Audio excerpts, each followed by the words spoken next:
Welcome to the Sugar Skulls podcast. Today's episode is AI taking the jobs of creative folks, songwriters, and the such. Let's dig in. So what I'm thinking is that from a artist point of view, that this is horrible. This is something that's going to take away my job. Right. But when you think about it, is it going to take away your job or is it going to enhance your job? Right. Is this going to save you time and money when you're building something? Right. When you're drawing something.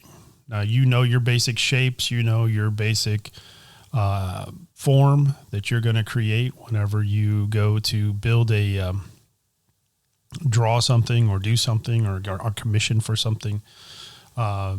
You're then on a time schedule, right? You're on a deliverable time schedule. If you cannot take for very long to do this, if you have a short timeline to do this, then you're going to have to use the tools.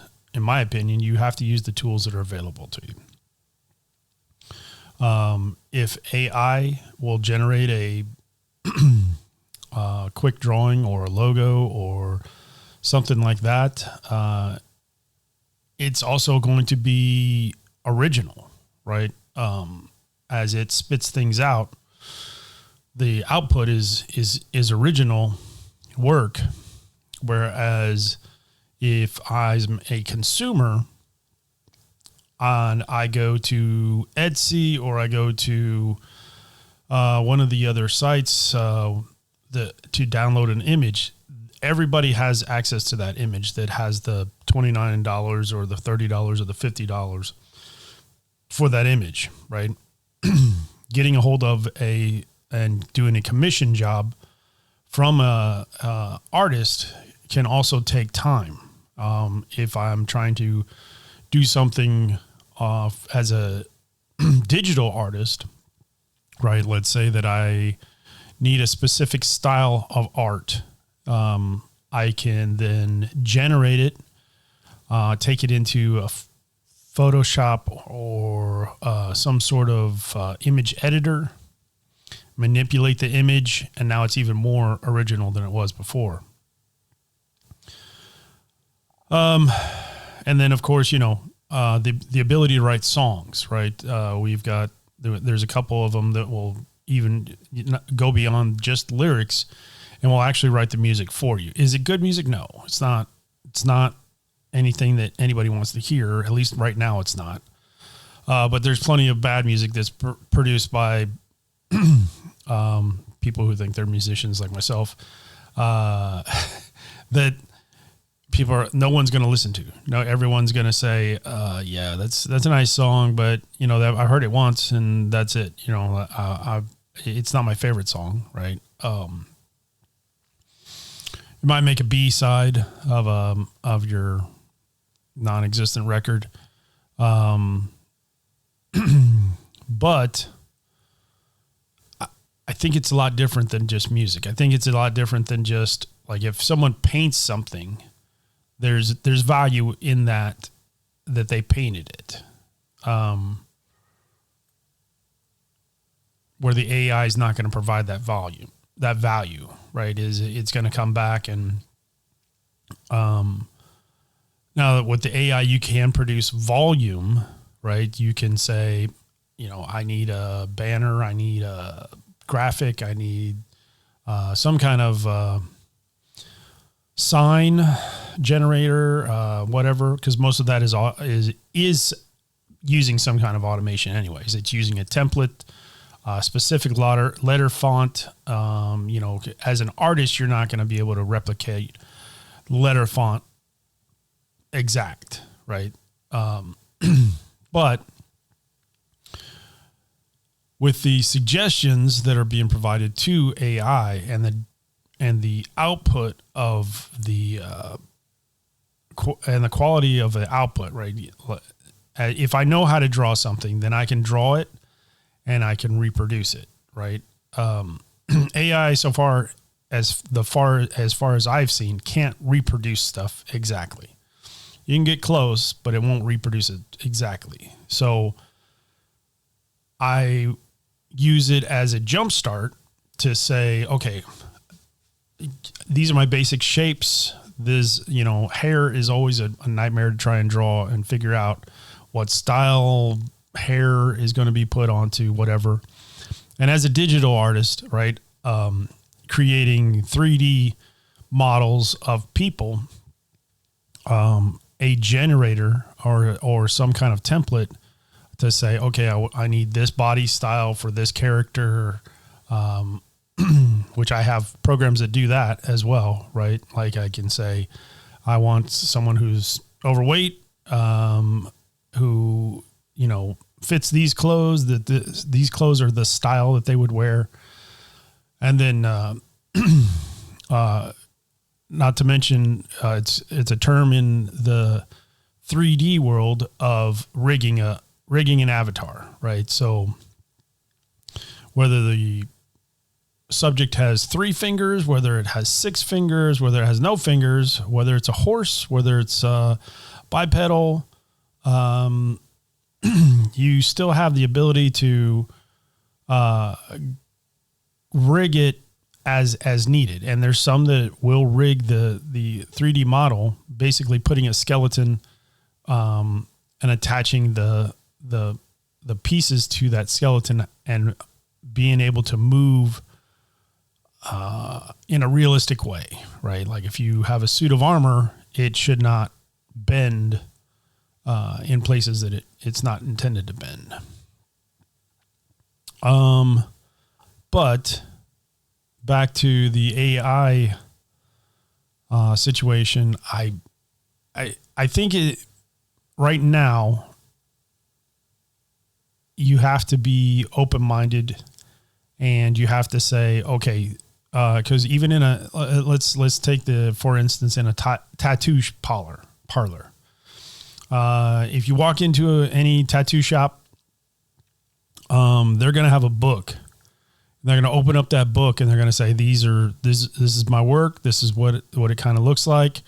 What do you think? What are you looking for? Right. And if you're saying a bunch of customized, stuff, then that artist is going to have to draw it up right there. It might have 3 or 4 different, versions.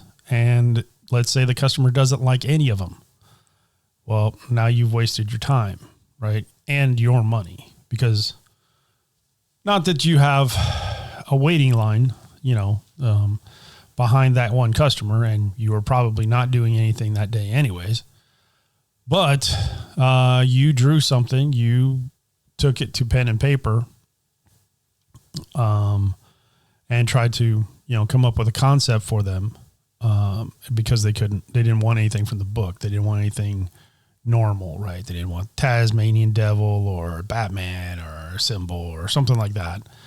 They wanted something real, right? Something unique to them. And I think that's where AI and generated art is going to be an advantage, to produce something that's completely original, right? Even just looking at small things like little anime PNG drawings to represent like channel points or some kind of point system, or just a little avatar to represent yourself. I've paid for them, but then when you pay for one, it's not an original, right? It's a replication. There's probably 6 or 7 other people that have something like yours. You're not going to get something. The only way you're going to get something custom is if you customize it yourself, right? And you might be the game developer that's trying to, all you need is the characters, right? You need, and you don't have a team. It's just you. So that means that there's more time that you're going to have to put towards getting something together that's actually going to work for you. the other side of it is from the artist, though, right? Like as an artist, I used to, someone would say, well, I want a yin and yang fish drawing on this motorcycle, or an etched in glass mural of some kind of I think we did one. It was an aquarium, and we just took we built a template. We took a bunch of drawings of fish and mammals, truthfully, whales, dolphins, all kinds of different sea plants, stuff like that. We put them together on a sheet and then put it in a projector and projected it on a wall, right? So then we took the mask, and we had this material. It was sticky on one side. It was about probably less than a quarter of an inch thick rubber mat that was sticky, and we put it on the glass and then projected the picture onto it, and we would cut out the picture, and then we'd take a sandblaster and we'd cut into the glass with the sandblaster. Very painstaking, very much, but and still original, but still using the sea creatures as, pulling templates and pulling different drawings. Some we had to draw out ourselves, but others we would pull in, like picture books, coloring books, all that kind of stuff. And even in the airbrush industry, right? You start off with a coloring book. That, at least that's the way I started off. Get a cool coloring book, superheroes, whatever you want, and trace it out. Put it on the subject that you want that painting to be on, whether it's a T-shirt or whether it's a motorcycle or whatever it is, a car door, car hood, and then going at it with your airbrush and really coloring it in with your airbrush, right? Getting different textures, getting different shading, all that kind of stuff. But you're still starting off with that template.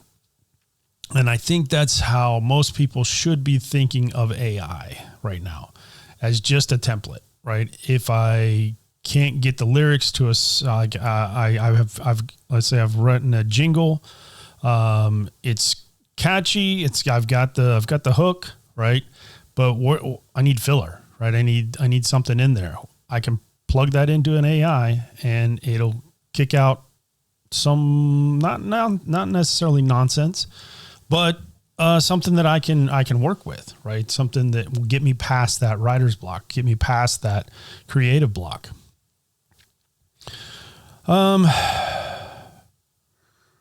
Legally, the other side of it legally is, you're not ripping off somebody else, right? Not stealing their artwork and selling it, which, like I've purchased things and then done deeper searches on the internet and found out that it wasn't the original artist.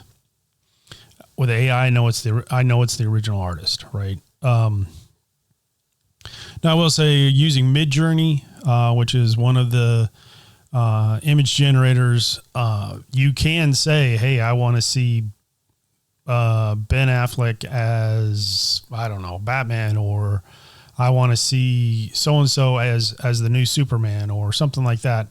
And it will generate it, right? So you can kind of see what that person would look like in that role, in that costume, even though that person's never put the costume on. So I think there's maybe a little bit in that.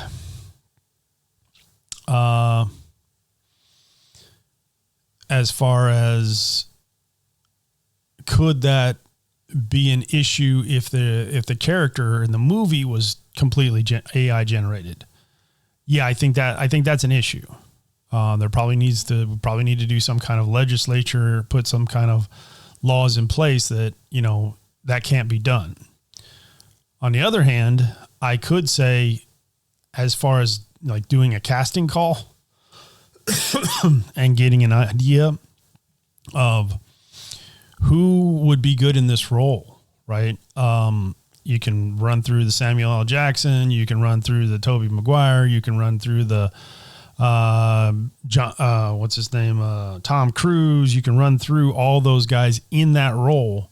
Then you can say, okay, so here's what the vision is, right? Here's what our vision is, right? Come back and say, oh, okay, yeah. Now you have something to go off of, right? When you go to do your pitch, you can turn it around and say, well, this is who we envision in that role, right? Now, does that take away from a specific artist that may be able to do that for you, or maybe? But you got to think the turnaround time too, right? If I can generate that image, then do a post board with that image. That helps me to visualize better what I'm trying to get to, the story that I'm trying to tell. So yeah, like I said, lots of different things in there, lots of different ideas that can come from AI generated material. Right now, we're not actually dealing with AI though. Right now, we're dealing with indexed archives, right? There is a AGI, which is that does generate thought.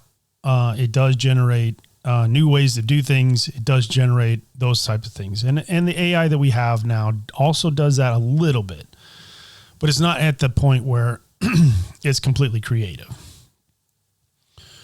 So is it going to help? Yes, definitely. Attending some of the Microsoft conferences, they are pushing Copilot pretty hard.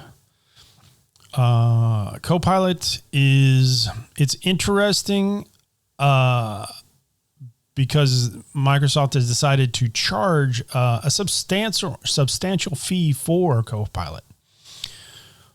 I believe it's like $30 per person, and they will not.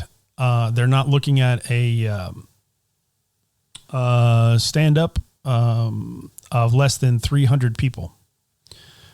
So with that cost, and in the conferences, they stated, this is going to give a significant edge to certain companies that do this, right? Certain companies aren't going to be able to do this. If you're a small business company, less than, 20, 30, 40, 50, or 100 people, this isn't going to be a solution for you, right? You're not going to be able to order that kind of volume. You're not 300 people. But with Copilot, from what I've used of it, it is very helpful, especially in the realm of writing code or writing formulas or any of those things. Can it be tricked? Yes, but it's getting smarter. It's getting better. Certain things that I use it for is like in an Excel sheet. If I need to know, okay, how many hours is this person working? How many projects does this person have on their plate? What's the bandwidth look like? Can I add more work to the workload, or do we need to back off? It helps immensely with that stuff, right? As a manager, and using the as a manager management tool, it's very helpful, and can help, and it helps, and it ends up helping the employees, right? Because if I can plan things out correctly, and I know, hey, this takes us this long to do, and somebody's coming to us and saying, I need this done by tomorrow, I can turn to them and say, well, our workload looks like this right now. We're not going to be able to do that for you. This is the timeline that we can propose for you. And if that doesn't work for you, then I'm sorry. But you can go somewhere. You can go somewhere else. and hopefully have better luck. Maybe, you're going to our competitor. Okay. But there's a time, I'm not going to, stress my people to get these timelines done, because you want it now. That's not I don't value that at all. I as a customer in customer service, I guess that would be, someone would be mad, but, I don't care. I don't want my people to hate their job, right? Going to a job is already bad enough. Hating your job is another thing. And I think that's something that AI is going to be able to help people with, right? When that person comes in and says, I need this ASAP. Well, okay, I can't give you something customized, but what I can do is I can run it through some AI. We can get you some images and see if this is something that you want to do, or, to help speed up the thing that you're trying to order. In certain fields, it's not going to be helpful, like in finance and those type of fields.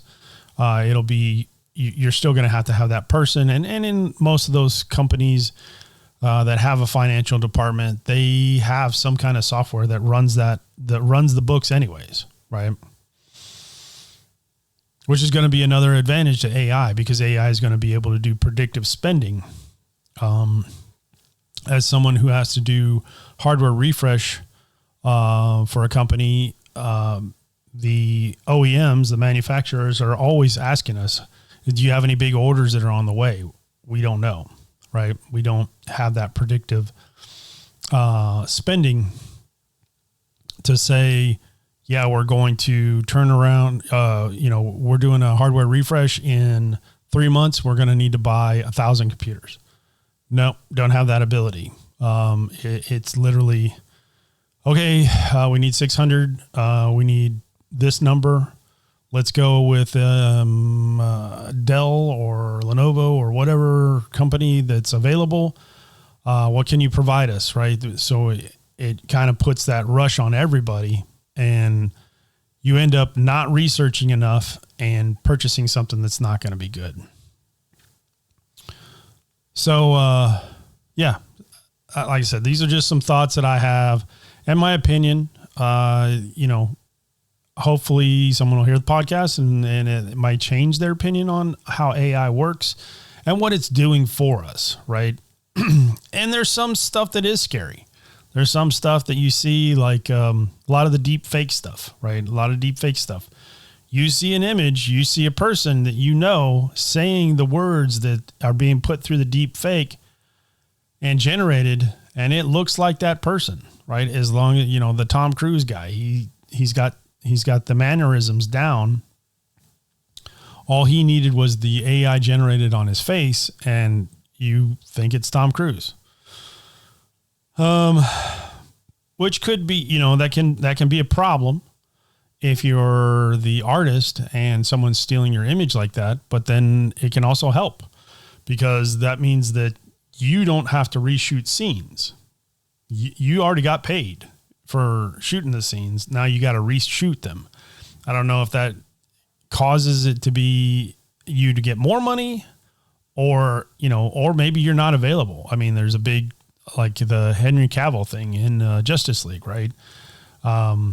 They had done all the shooting. He moved on to the next part. He grew a mustache for the next part. And then they came back with, hey, we need you to do some reshoots. Can you shave that mustache? And his new contract said, no, he cannot. He cannot shave his mustache. So they tried to do some kind of CGI on the mustache. It did not turn out well. But if they had just done his whole face, most likely it would have probably been better. Anyways, yeah. So the different AIs that are out there, I know there's Midjourney. I just tried the Microsoft image generator. There's also an image editor along with it that is pretty impressive. It removes backgrounds. It does a bunch of other things that are pretty cool. Like I said, it helps, especially if you're starting off in a business and you need something original. You need something that's not going to be copyright infringed on by somebody else, right? If you go to a graphic artist and they give you something that they've spun up real quick, and it's very similar to your competitor, you're probably going to get sued, right? Whereas an AI, it's like I said, it's completely randomly generated.